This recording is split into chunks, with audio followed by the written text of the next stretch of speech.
Hello, everybody. Welcome back to Loot Air Student Radio. And sorry for the problems. We've been having a lot of problems recently, at least today, with just keeping the studio up and running. There's been some problems. But I want to remind everyone, before we begin the next episode after our 2-week hiatus, you're listening to Loot Air Student Radio. That's LASR, and you can call in at 253-535-7755. And again, that's 253-535-7755. Make sure you visit our website at pou.edu/laser. And check out our Instagram, Laser Radio. They move some stuff around. LASR RADIO. Check out me and Coleman's page for the Nest at the underscore Nest underscore PLU. And with that, let's start today's episode where immediately I'd like to cover something that very passionate to him. I'm very passionate, so I'm going to tell you some Geno Smith stats, and one is going to be with and one is going to be without DK Metcalf, because I saw a lot of people who were upset we didn't trade DK Metcalf. So, Geno Smith, with and without, overall the season has 233 out of 342 completions for attempts, 2,560 yards, leading the league in passing yards, by the way. Surprisingly, yes. 68.1% completion percentage, which is surprising based on what I've seen. He's been sacked 28 times. That, I believe, is one of the top in the league. Yeah, and 7 of those were Sunday. Yup.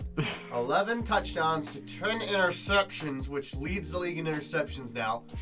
And an 88.6 RTG. I forget what the RTG is. That's his rating. Oh, rating. Yeah. 88.6 quarterback rating. Now, here is with DK Metcalf to start. 191 completions out of 279 attempts, 1,986 yards.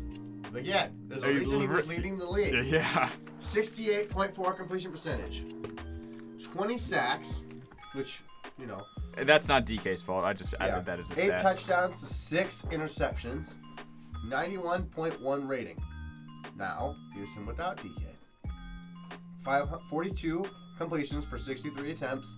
575? 25? Oh, 25. Yeah. Yards. 66.7% completion percentage. 8 sacks. 3 touchdowns to 4 interceptions. And 84.6 rating. That's with no DK.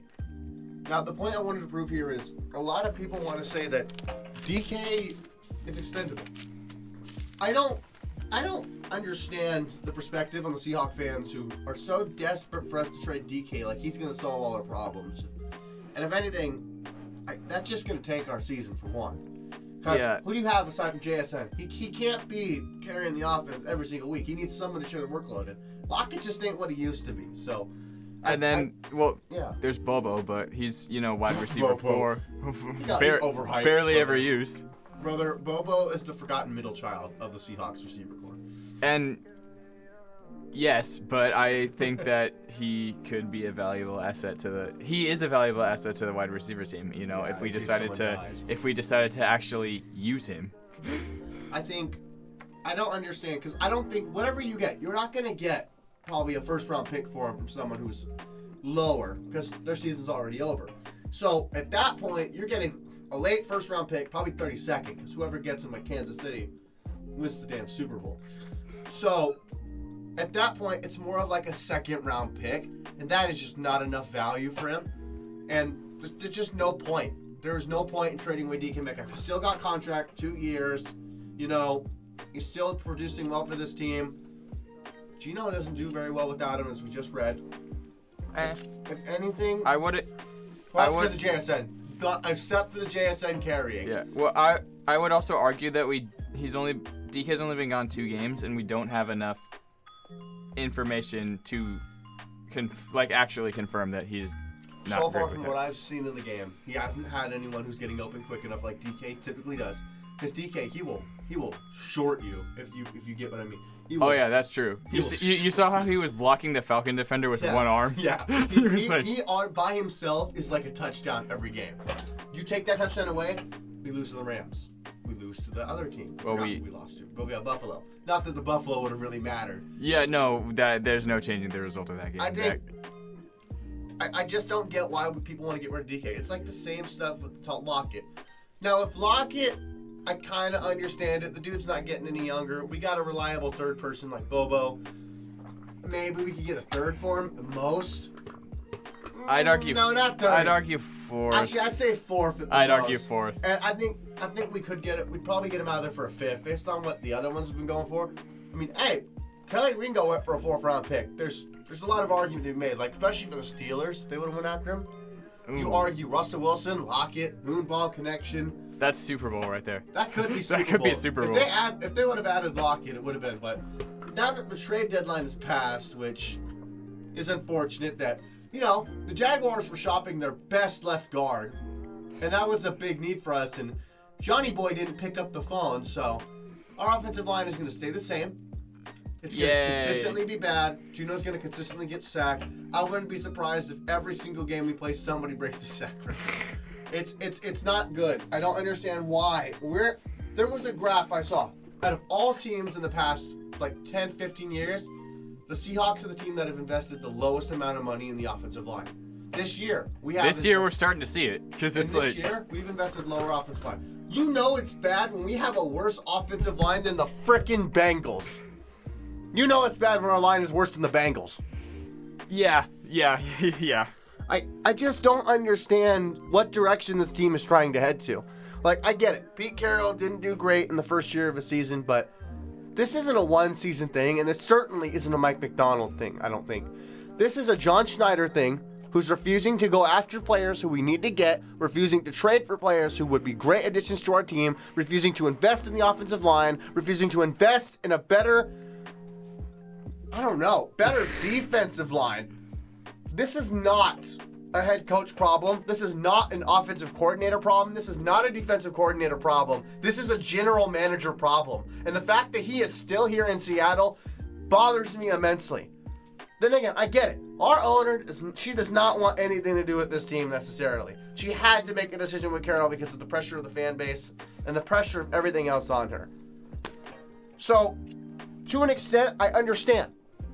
But when it comes to the spot that you're going to start losing money, fans aren't going to the games, tickets are way too fucking expensive. I want you to remember, the ticket price right now for the Packers game and the Seahawks game is $250 a person. Last time I checked. Hold on, I'm going to verify that. But I'm going to keep going on that. When you got ticket prices that are so expensive, you got ticket prices more expensive than the Kansas City Chiefs, who are Super Bowl champions, you have a problem. How dare you? I don't. And then you have the audacity to complain about the lack of 12th man. Well, maybe there would be 12th man advantage if my team didn't play like horse crap every single week and our general manager didn't invest in the offensive line.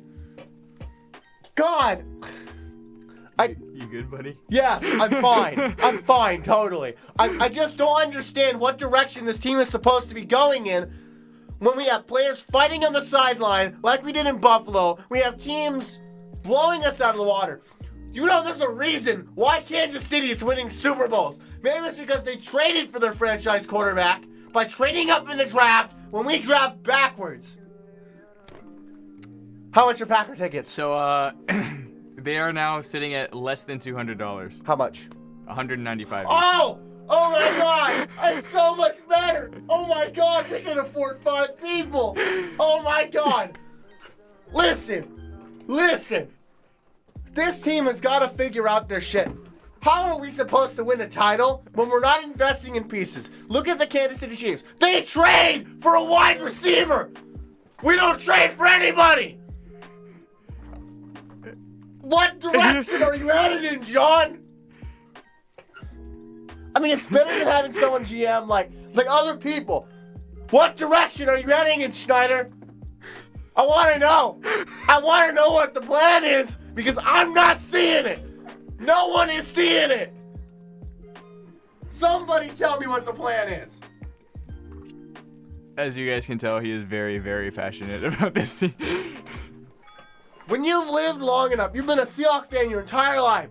Sure, I haven't been around like some of these others. And I've constantly been involved with this team. I've seen stuff that's happened behind the scenes that no one else has seen because they don't pay attention to the shit that I see. This team refuses to change anything, and it's going to forever, ever be the same. be the same until we get rid of someone like Schneider, until we get an owner who cares about the team. There's talk that Bezos is going to buy the team, so maybe that'll fix shit. I don't understand anything that we're doing. I really don't. I really don't understand. We better move on to the different NFL team before I start losing my mind. Yeah, let's talk about the Chiefs. Speaking of the Chiefs. No. So 8-0 is insane, and I'd like to give props to Baker Mayfield, who tried everything in his power. I'd like to call out Todd Bowles, though, of why you're not going for 2 points when you know Mahomes is going to win. I was just gonna bring that up. When you know Mahomes is going to score first. Has anybody not watched the Buffalo game from the divisional round in Kansas City a few years ago? Mahomes is clutch in the final drive. He always is. I might have headed from that screen. Nobody understands, I guess, that you have to keep the ball for yourself and try to win that game right there in that situation. And you could see it in Baker's reaction when Kansas City won the coin toss. He's like, God. If I'm Todd Bowles and I'm standing there on the sideline, I've seen Mahomes just cut my defense to pieces the entire game because the Bucs defense is injured to hell and back. So that's their offense. That's what makes Baker Mayfield stuff more The Bucs impressive. being able to keep it one score against the Chiefs, or maybe this looks bad on the Chiefs, but like 75% of the Bucs offense is injured. There's a difference though between bad teams like the Seahawks defense and somebody like the Chiefs. Your team, fine, you can have a horrible thing, but as long as you keep it in distance, there's always a chance to win it. You look at teams like the Chiefs defense who are somewhat getting diced up to start the game. The thing is, they make adjustments. They move stuff around and they lock in down the final drive and they're able to win the game. There is a reason the Chiefs are 8-0. Despite Patrick Mahomes playing like he's Geno Smith on the Jets, there's a reason. Mahomes pulls his shit together, gets stuff done. He doesn't throw 3 interceptions in the final 3 drives of the game and doesn't cost your team a game against the Rams. There's a reason he is 8-0. There's a reason for it. Yeah. I also think you look at a team like Buffalo. Josh Allen. Someone like him. Now, granted, despite the Chiefs being 8-0, I don't necessarily think they're the best team in the AFC. Oh, no. I think that title, as of right now, still belongs to the Ravens. Oh, I didn't expect that noise to come out. I don't think it's the Ravens, really. I'm under the impression that the Texans are still the best team out of the AFC. I respect that. Because, I mean, who else you got? The Ravens. Oh, the Steelers. I'm still kind of in and out on them. I know I talked about it a couple weeks ago, that the Steelers could go to the Super Bowl, and I stand by that. They could. But I'm just not sure how I really feel about that. I mean, it's hard to really base that one victory against the Jets when the Jets just barely won against the Texans. I wouldn't say they beat the Texans by 11. That's not barely winning. That's barely winning, baby. I saw that game. It was not good. Your offense did not play well. You're playing against a mediocre offense like the Jets. I mean, you give and take. Yeah, there's credit. You won a game, but, I mean, give and take. Yeah, I don't see I think the Steelers are a fraudulent 6-2. I think they're playing more like a 3-4 team, 4-3 team. I mean, props to Mike Tomlin, though. Props to Mike Tomlin. The dude is a good coach. I underestimated him. There's a reason the dude has multiple winning seasons under his belt in a row. You know, I'm very proud of that. You know, just looking in from the outside, there's a reason he's a good coach. All right, the Steelers on Sunday play Washington, so that's gonna be tough. Here, I'll say this. I think that's gonna be a big test for both teams. I'll say this: if the Steelers beat Washington and it's a convincing win, I'll be ready to mark them as contenders. But if Commanders win and it's a convincing win for the Commanders, they're contenders. I'm marking the Commanders as Super Bowl contenders. Because that defense, holy crap, that defense is good on the Steelers. Oh, also, and who was it that the Commanders just added? Was it like Marshawn Lattimore from the Saints? Oh. That's going to be an interesting test for them. Sure, it might be a few rookie things, so I could see some big plays being up in the first half. It might be 21-7 at first because Steelers defense got a rookie, or not rookie, but brand new person added on. He don't know the playbook very well. Yeah. I could see it being 21-7. But when Marshawn Lattimore figures it out, I could see it being a close shootout around the end. Not thinking about it, I could see the Steelers winning a close game. But it really depends how Marshawn Lattimore does in the first half. If he comes out locking people down, man, I could see it being a blowout. Just hand the Super Bowl to Washington there. Well, I don't know about that. The Lions are pretty good. I really want to see Lions and Commanders in the playoffs. I really want to see them in that title game for the NFC. Are we really going to change the Vikings one to the Commanders? No, we shook on. Because Detroit's going to be more money to go to than Minnesota. That's true. We shook on Minnesota, Washington, but I think that we're safe. Right? Yeah. Right now, I don't think the Vikings are. I think the Vikings are okay, but they're like second round exits. They're playoff contenders for sure, but not Super Bowl contenders. Yeah, I think they're second round contenders to me. I think they go to the second round. They put up a fight maybe against someone like Detroit. Detroit pulls away. They win it. Hey, I do believe. Should we remind Minnesota fans what happened last time they were in the playoffs? Oh God. They lost to the Giants. Why are we throwing a check down on 3rd and 18? I think this is Detroit's year to go to the Super Bowl for the NFC. I think it's their kind of thing to run. There's a reason they're 7-1 right now, 8-1 almost. I think. Are they 8-1 or 7-1? They're 7-1. There's a reason they're 7-1. I think this is their year, honestly, because the Niners, they're not going to do shit this year. I think as long as the Niners stay out of the playoffs, which is looking really strong right now, Detroit has a clear path to the Super Bowl. Who's beating them? I don't think the Vikings have enough defense right now. That defense is not playing well. I think the Vikings don't have enough defense to keep up with them. Like it's going to be like a shootout probably because Detroit's defense ain't that great right now. But we haven't seen that new piece they added, Zadarius Smith. And then also, it doesn't matter if your defense. It doesn't matter if your defense sucks if your offense just can't stop putting up points. I have to agree with that. Aside from who else is there? The Packers. We just saw them get blown out by the Lions. So I don't know as of right now. Aside from Washington, who really stands in the Lions' way, I really don't.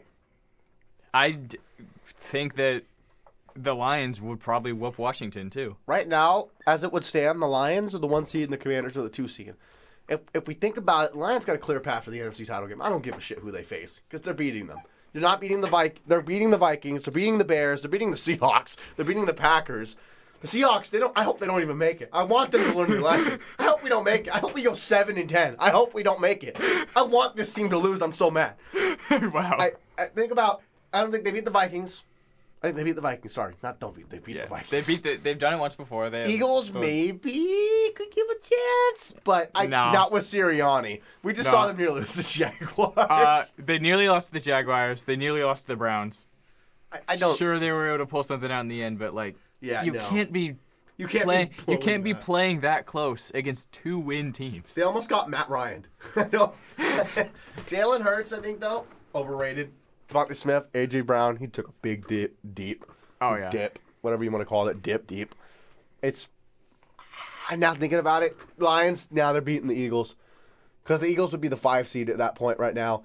Eagles would probably get eliminated before they even got the chance to face the Lions. I could see them beating whoever the 4 seed is. I could see them beating the Falcons. That's the Cardinals, actually, is the 4 seed. Oh, well, yeah. The Eagles are making it the second round. Because the Cardinals, they ain't doing anything. I don't care if they're leading our division. They ain't going nowhere.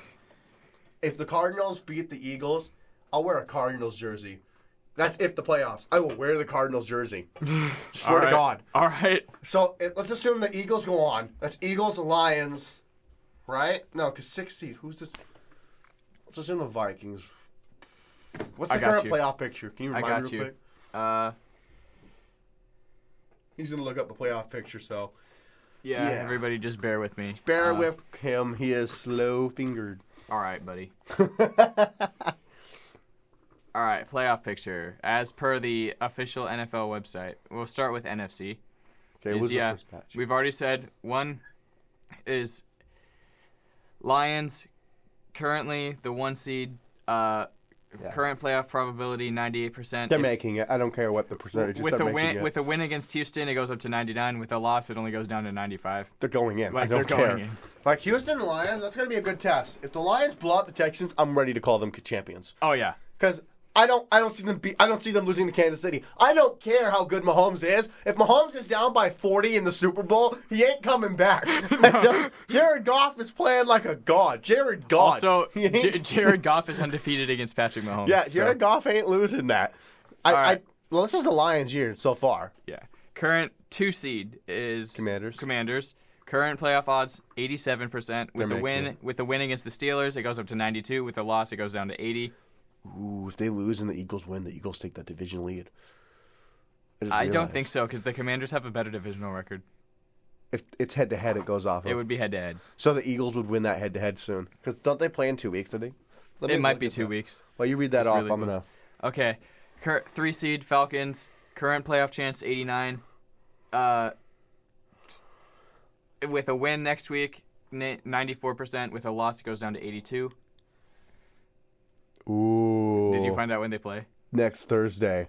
It's Thursday night. Thursday Night Football, November 14th. They finally... In Philadelphia, too. Okay. That's going to be such a toxic environment. We're going to find out who's probably one of the best Thursday night games we're actually going to get. We're going to see who's real this week. Because let's see the NFL this week. Hold on. NFL. Bengals-Ravens is tonight. So we're going to see if the Ravens are real. I think the Ravens are going to win. Germany's going to get tortured with Giants-Panthers. Then we got Patriots-Bears. No one cares. 49ers are good. You know what my girlfriend's dad said? Huh. He said, we've made this joke before, but he said that the Panthers-Giants game in Germany is their last punishment for World War II. They deserve it. So this will be a big one for the 49ers. They play the Buccaneers in Tampa. Ooh. I think that'll tell us the Niners' trajectory this season, and it will tell us the Bucs. Because the Bucs 4-5, Niners 4-4. It's going to tell us one way or the other. Because if you drop to 4-6, give the Falcons. It's over. Because you already were swept. Yeah. And the Saints, they ain't doing nothing. Panthers doing nothing. That division sucks. Then you got Broncos Chiefs. That could be an interesting one. I could see Bo Nix upsetting him, maybe, possibly.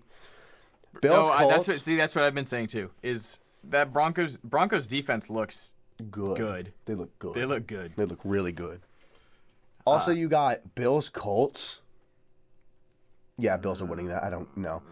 Bills are gonna blow them out of the water. Steelers Commanders, like we said earlier. Vikings Jags. That's gonna be such a bad game. That's gonna be so bad. Falcons Saints is gonna be bad too. Titans Chargers, Jets Cardinals. It gets worse from here. Oh no. Oh no, now it gets better. Eagles Cowboys in Dallas. Oh, that'll be. Then the Sunday Night Football Lions and Texans. Ooh, I'm watching that. I am watching that game all the way through. Because I'll be home after work for that. Then Dolphins Rams Monday Night Football. I'm gonna cry myself to sleep watching that. Week 11 Thursday Night Football is Commanders Eagles. What are notable games? Oh, Ravens Steelers, Seahawks Niners, Falcons Broncos. We should probably move on from football soon. We've been talking we're about running this out for of like time, 25 minutes. I think my rant at the beginning kind of took up all the time for football. It did. I got pissed. And we can always go back to it if we want, but we got other stuff to talk about. We got to talk about the MLB, which is something we missed because of our hiatus. Ladies and gentlemen, we have a champion of the World Series, and what was a horrendous World Series to watch. The fan of my existence, the Dodgers, are your World Series champions for 2024. Yep. Los Angeles Dodgers win their 8th World Series championship, 4-1 over the New York Yankees. Oh, I'm so happy. Which, I really don't like either team, but I hate the Yankees way more than I hate the Dodgers. You disgust me. All right. I don't care. Okay. How dare you? I don't know what to say. The Yankees suck more balls than the That Dodgers. was not what to say on air. Okay. No, the Dodgers, I don't care. They had a graphic pop up that said Ohtani, 145 days away from being at bat. Okay, that was fake. I don't care. That was fake. This is something Fox would do. Oh my God. 145 days away, Shohei Ohtani. I'm so done, bro. All right, so I wanted to touch on, obviously, Dodgers won the World Series. It's their 8th one. And yes, I do consider 2020 to be World Series championship. Clubhouse. Although, if there's one thing, they've proven that they can win in a full season. Because it was a full 162-game season. Yeah, but they needed Ohtani, who didn't do shit in the World Series. So did they really, need him? Or did... Anyway. I mean, he was needed in the regular season, 100%. The dude was killing it. I think part of that comes because he's not used to playing in October because he spent the last 6 years on the Angels before he was... Yeah, the Angels wasted that man's career. They did, and they're wasting Mike Trout's, but Mike Trout, I think, is going to get traded. Mike Trout, bless his soul, he doesn't want to give up on Anaheim. Here's a big thing also. I want to talk about the Mariners for a second. Sure. So, remember, ladies and gentlemen, and everyone else, we talked about how the Mariners said they were not going to pursue any free agents this offseason. Lo and behold, a list comes out of teams that are pursuing Mr. Juan Soto. The Mariners are not on that list, but you know who is? The Dodgers. The Houston Astros. I will cry myself to sleep if Juan Soto goes to the Astros. I highly, highly doubt that he's going to go to the Astros. If he does, I riot. You know who? I think the team that's shown the most interest in him so far is the Mets. The Mets, I could see it. Ooh. With how dangerous the Mets were already on offense. Oh, God. Yeah. Dude, they could win the World Series. Oh, my goodness. Okay, so I want to go over some notable free agents. We'll start with the infielders. I wrote down 2 positions for every infield position. For first base, we've got Pete Alonso and Anthony Rizzo. Pete Alonso, I think he's going to stay at Met. They're probably going to re-sign him for a couple more years. Anthony Rizzo, I don't know. You don't know. He was a Yankee. I am not too sure where he would end up. I think he'd be a good fit on, I hate to say it, but Houston. He'd be a really good fit there. I think everyone's just made a secret pact. No one's allowed to go to the Mariners. Well, the Mariners don't want to pursue anybody. That's the thing. That's what makes me so upset.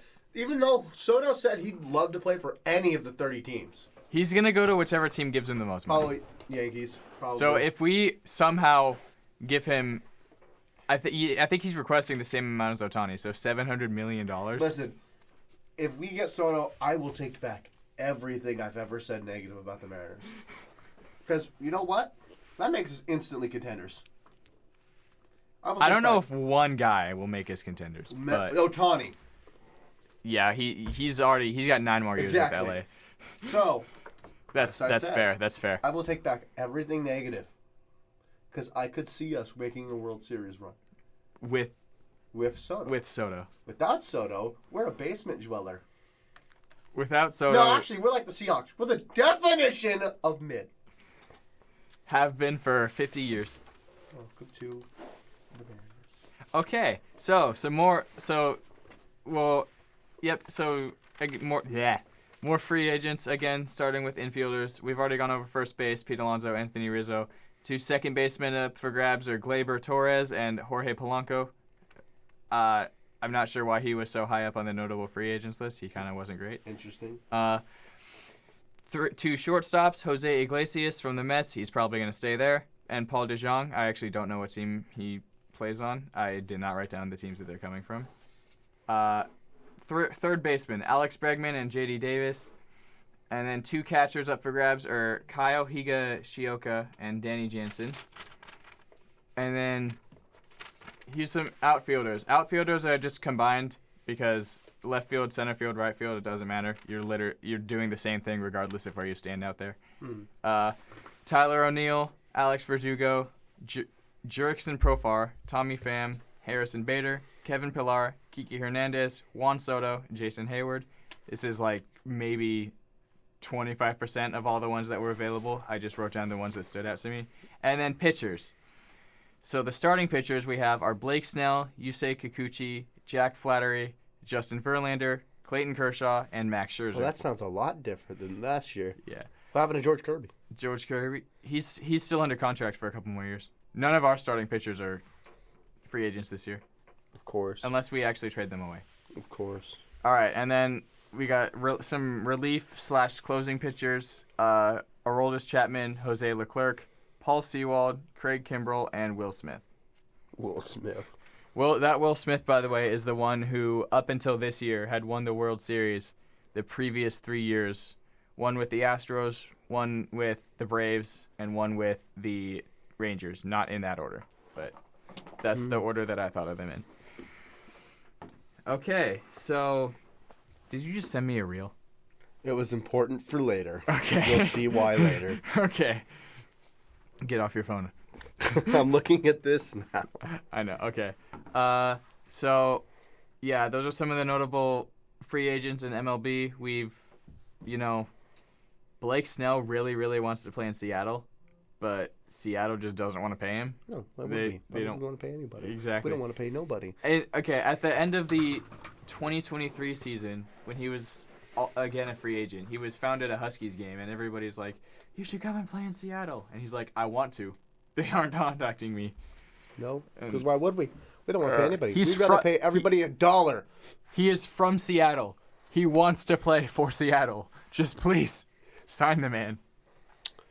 He threw a no-hitter this year, for Christ's sake. I wish we could just sign people. Why can't we be? Why can't you just be normal? We traded one of our relievers earlier this year to the Brewers. Guess how much we gave him up for? Huh? I want you to guess. Pick in the draft? No. Money? It is money. Of course we'd give up for money. We traded away somebody important, huh? He sucked. I just wanted you to guess how. So, right, probably $500,000. No. I'll tell you. We traded away one of our relief pitchers to the Milwaukee Brewers for a singular dollar. I can tell by your face. You're just like... $1? $1. We gave up a pitcher for $1. Let me search this up, because, yes, hold on. $1. Why? Did we want a new Snickers bar? Why? Why $1? We could have got more money. But no, $1? We gave up a pitcher for $1? Yep, here it was. As on July 2nd, 2024. Former Cy Young winner... Does it say former Cy Young winner? I don't know. It says Cy Young, but it doesn't say anything about it being a winner. So Dallas Keuchel to the Milwaukee Brewers for a mere $1 in cash considerations.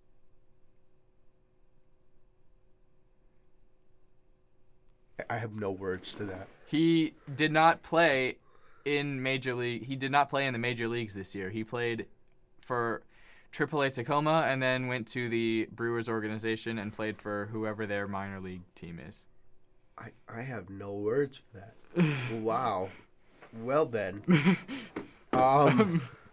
Well, okay. So we traded him away for a pack of Skittles. Not even. Less than a pack of Skittles. We traded him away for a pack of Mentos, those tiny ones that they sell down there in Xavier. Yep. We traded him for one of those. we traded him for literally a bag of chips. Oh my God. What did he do that was so bad? How bad was he that we traded him for $1? I think the story is that Milwaukee wanted to give us something for him. So whoever was in charge of the trade was just like, $1. Just give us $1. Why? I genuinely think that's how it went. I have not confirmed that. Just give us $1. I have not confirmed that, but if that's how it went, I think that's really funny. Oh my God. Imagine hearing the news. I'm being traded? What'd you trade for me? $1. $1? I think I want to imagine how that conversation went, because generally when a player is traded, they have conversations to be like, yeah, this is what we're trading you for, this is what we think you're worth. Bro, I want to know how that conversation went. He was only worth, but I'm only worth $1. He was worth $1. 100 cents. I'm worth $1. I can't believe that. They're worth $1. I love rooting for the cheapest organization in sports. Oh my God, I could have been a Yankees fan. And you know what? We're going down this hellhole together. I didn't expect to jump off of a cliff when I decided to be a fan of a team. Yeah, sorry. It's my fault, because when I took him to his first in-person game, Mariners. It was Rangers in Seattle. Our playoff hopes were still on the line, and J.P. Crawford hit a walk-off double, and yeah, I'm sorry, buddy. Technically we won the World Series because we beat the person who won the World Series. Yep, that's how we that lost works. the season series to them, though. we won 4 games to them that year. I like how that was the one game we went to, and then the rest we just lost. No, we won that one. We won the next one. The only issue was we had to sweep the Rangers if we wanted a chance that year, and then we dropped the third game of the series 6-1. I tried to convince you to go to that game too. You I did. Really did. You did. You really did. I tried hard, and he just was like, I was like, because I was like, I got a really, really bad feeling. No, come on, we can go. Honestly, at that time, I was kind of a good luck charm, we assumed, because every single game I went to, and this lasted every single time until the one game, until the opening day game, where every single game I had ever gone to. This still applies for the NFL somehow. Every time we win, it's a close game. But in the MLB, I was undefeated going there, and then the Red Sox ruined my life. That's the one flaw. But we still believe I'm a good luck charm in the NFL. And by God, hopefully we win to the Packers when we go. Otherwise, I don't even know. Yeah. By the way, sorry, Mom. I know if you're listening, I know your favorite team's the Red Sox, but Charles hates them for that reason. Every time I think of the Red Sox, I just think of throwing tea in the water. I don't understand why. Speaking of the Red Sox, if anybody wants to check out this documentary on Netflix called The Comeback, I would recommend it because they are so far the only baseball team to ever come back from being down 3-0 in a best-of-7 series. No, we are not sponsored. We are not sponsored. I just think we are not sponsored. I just think it's a really cool series that somebody should check out. Isn't that the 2018 World Series? No, it was the 2004 American League Championship Series against the Yankees. Imagine being a Yankees fan. It's been painful to be a Yankees fan, I'm guessing then. You go to the World Series, you lose. You're constantly going to the World Series. You're constantly going to the World Series, constantly going to the American League Championship Series, and then you lose after going up 3-0 to your your big division rival. That just sounds depressing. And then the Red Sox went on to sweep in the World Series that year, but they won the World Series. They swept the St. Louis Cardinals that year. That's bad. Sorry, August, if you're listening, but the Cardinals are bad, bro. They are bad still. Yeah. I don't care. They're bad now. They weren't necessarily back then. I like how he chose the two worst teams in MLB right now. Cardinals aren't that. In terms of an organization. All right, moving on to hockey. All right, this is your domain. All right, I guess there's not really much to talk about here. The Kraken have lost 4 straight since we last met. They were sitting at 5-4-1, and now they're sitting at 5-8-1. So something's happening with this offense. It's not good. I'm hoping it's just a skid, just a small skid. They play Vegas tomorrow. Then they have a skills competition Saturday. That's not a game, but that could help them get in the groove a bit more. Breaking news to the NBA. Sorry to interrupt, but... Oh, well, we're going to move on to NBA soon. Apparently, Adam Silver, in a recent interview, said that right now they are talking about bringing Seattle and Las Vegas for NBA expansion, and there are plans to get them back in by 2027. That's really soon. There are plans. Did this just come out? This just came out by a Seattle news outlet on Twitter. Okay, what's the news? Seattle Sonics on tap. Seattle on tap. I think so. It could be like.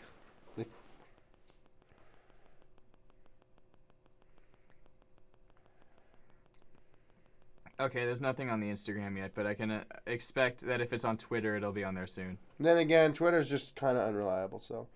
Yeah. If it is real, we'll see it. But right now, I wanted to report that just in case it is real. Yeah, well, we were going to discuss possible talks of expansion, too, so I guess that works. But anyways, back to the NHL. The Kraken will face the Vegas Golden Knights, who are 9-3-1 at home tomorrow. Vegas has not been great on the road. They've won all of their home games, but they are 1-2-1 on the road.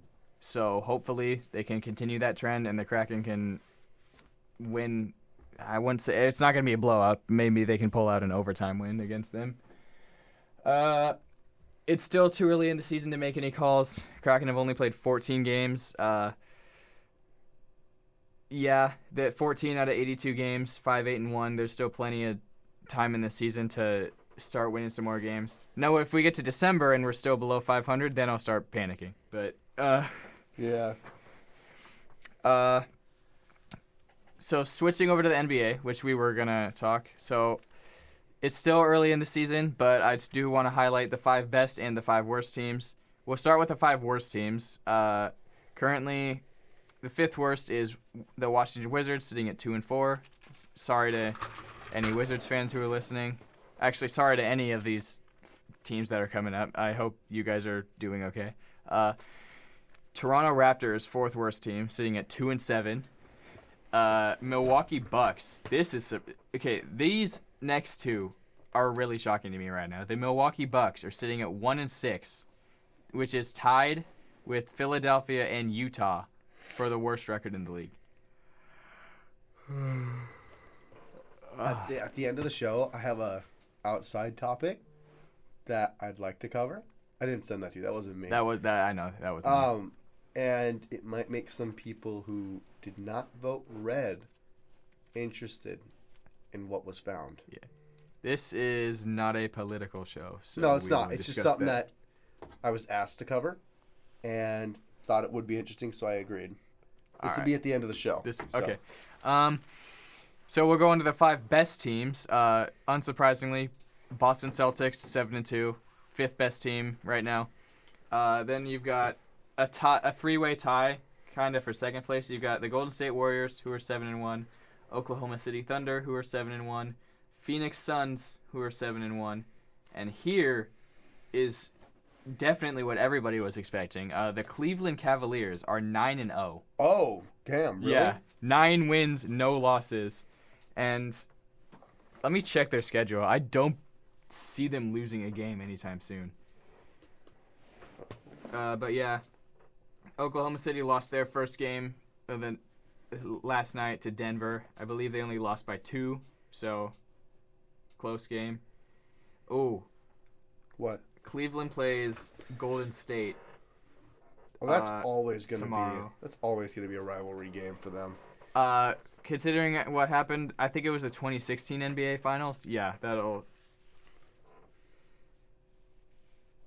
It's always interesting. Yep, it was 2016. For those that don't know, the Golden State Warriors in the year of 2016 set the NBA record for most amount of wins. They went 73-9 that season. Wow. 73 wins, 9 losses. They went up 3-0 against the Cleveland Cavaliers, but Mr. James. The LeBron James Cleveland Cavaliers came all the way back and ended up beating them in, at the time, Oakland. I remember. You said it was 2016? It was 2016, yeah. What was I?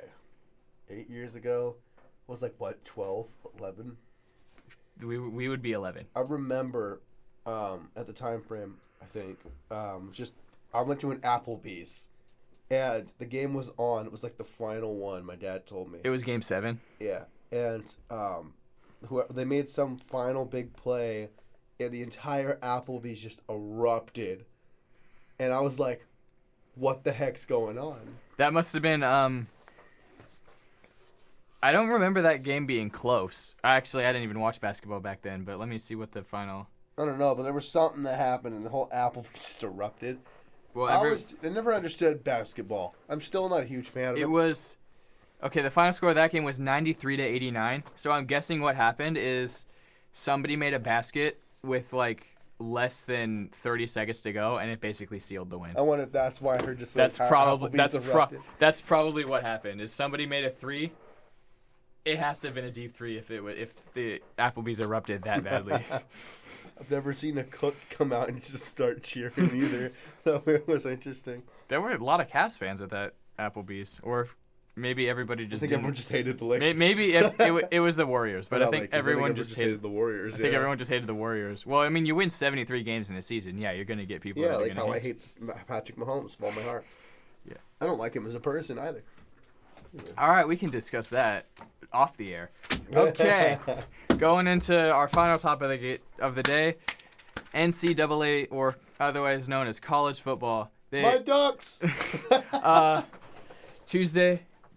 On Tuesday, they revealed the first college football playoff bracket, but, you know, not a whole lot of people know about that right now because of the whole election thing that happened. But, so they released the first 12-team playoff, and I think the way that this works is really interesting, is the first 4 seeds are each of the Power 4 conference winners, which I think makes perfect sense.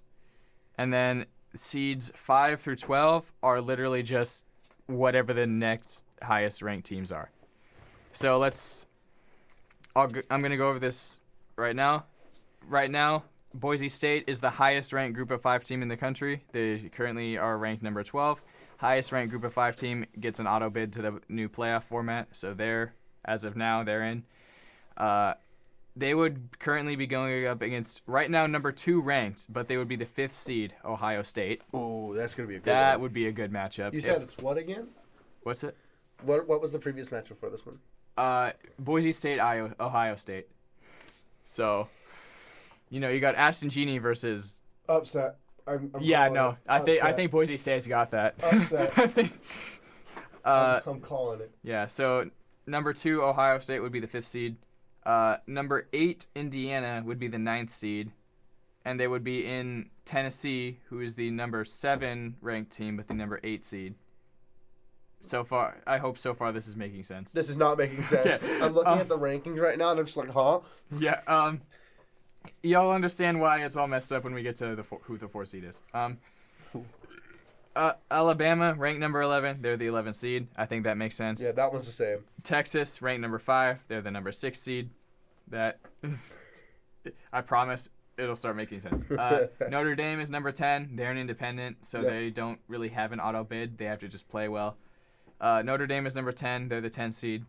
Penn State is number 6. They're the 7 seed. And here is why everything has been thrown off. The number 9 ranked team in the country is the number 4 seed because they are the highest ranked team in their conference. BYU? Brigham Young University, otherwise known as BYU. That's weird. Otherwise known as BYU. No surprises here. Number 1 Oregon, number 1 seed. Number 4 ranked Miami would be the 3 seed. And number 3 ranked Georgia would be the 2 seed. I could see Miami doing something crazy. I could see him knocking off my Ducks, sadly. I could see that being crazy. Cam Ward. Okay, Cam Ward has made some crazy comebacks with Miami this year. It's insane. The Cam Ward's going to go in the second round of the draft eventually if he keeps playing like this. Yeah. But, yeah, so the reason, the rankings and stuff are so messed up is because, as I said previously, the first 4 seeds are the current conference leaders of the... So, since BYU may only be ranked number 9, since they are the highest ranked team in the Big 12, they get the 4 seed. Because the Big 12 is a Power 4 conference. Which makes teams like current number 2 Ohio State drop all the way down to 5. Become the 5th seed because of that. It's interesting. Is it making sense still? No, or it is. I just slammed my foot against the desk. I saw your face and I was like, I can't tell if he's like. No, I'm not confused. It's just. I don't know. You can. There's a video on YouTube that explains There's it. a video. You're gonna watch why a 5 seed is a 6 seed. Or why a number 2 is a 5 seed. Yeah. But yeah, Ohio State being number 2. One thing making sense though. That Oregon's first round bye, right?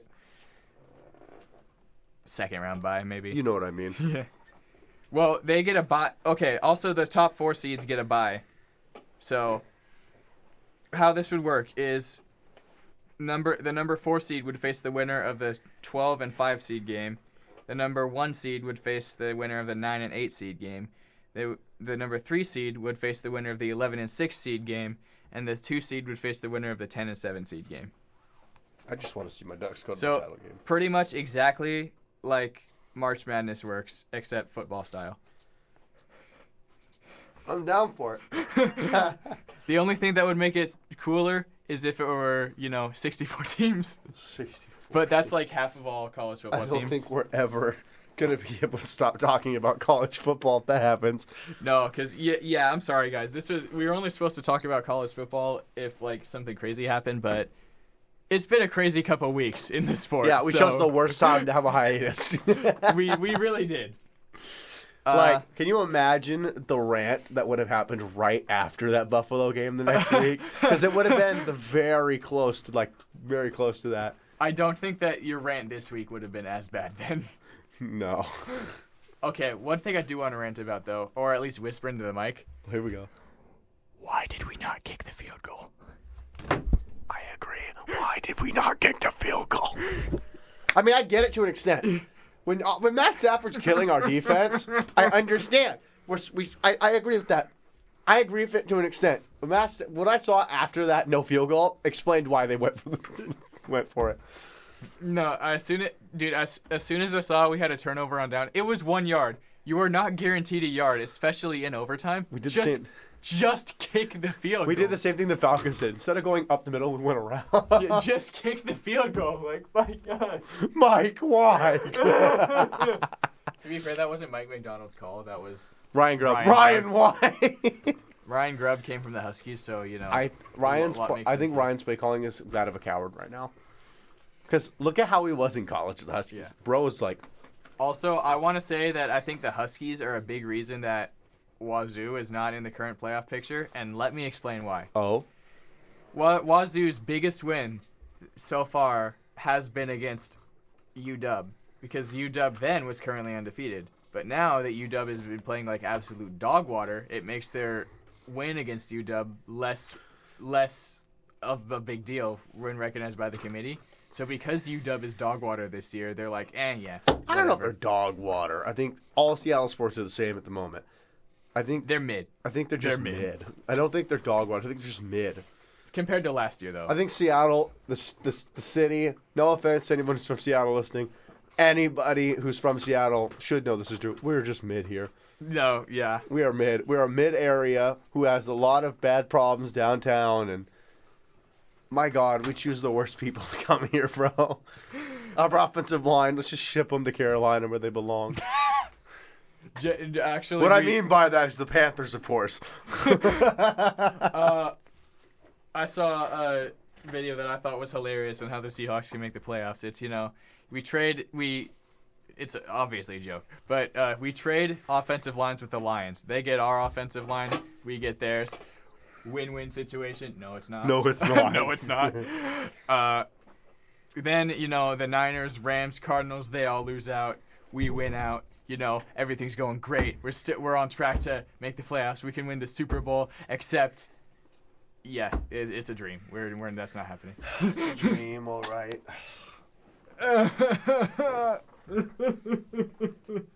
Anyways. This is the life of Seattleite. I'm okay, I swear. I promise. No, I'm not. I'm going crazy. No, you're not. I think we pretty much covered everything. We have pretty much covered everything. I've decided against talking about what they want me to talk about on the show because I think the implications of it could be bad. We'll go off air because this is a sports show. Yeah, and plus I don't. There's a lot of controversy going around that election right now. It's best not to feed into that stuff. Anyway, this has been The Nest. This is Charles. And this has been Coleman. Who's walking off away from his microphone. Because I have stuff to do. Yeah, anyway. Again, this has been PLU, Air Student Radio, LASR Laser. You can call in next time at our show at 253-535-7755 and visit our website at plu.edu. You can also visit our Instagram, our main page at PLU Laser Radio. That's LASR-RADIO. Also check out me and Coleman's The Nest Instagram account at _nest_PLU. We hope you have a great day. Thank you for tuning in, and we'll see you next week where we won't be gone. Anyway, thank you very much. We'll try not to be gone. Anyway, have a good night, everybody. And also, later tonight, don't forget to check out who's next. It is, I have to pull this up. Later at 8 o'clock, Aesthetic Warning with Mazza. Don't forget to check that out later tonight as their shows are pretty good. I showed up to the last one. Anyway, we hope you have a great night, everybody, and goodbye.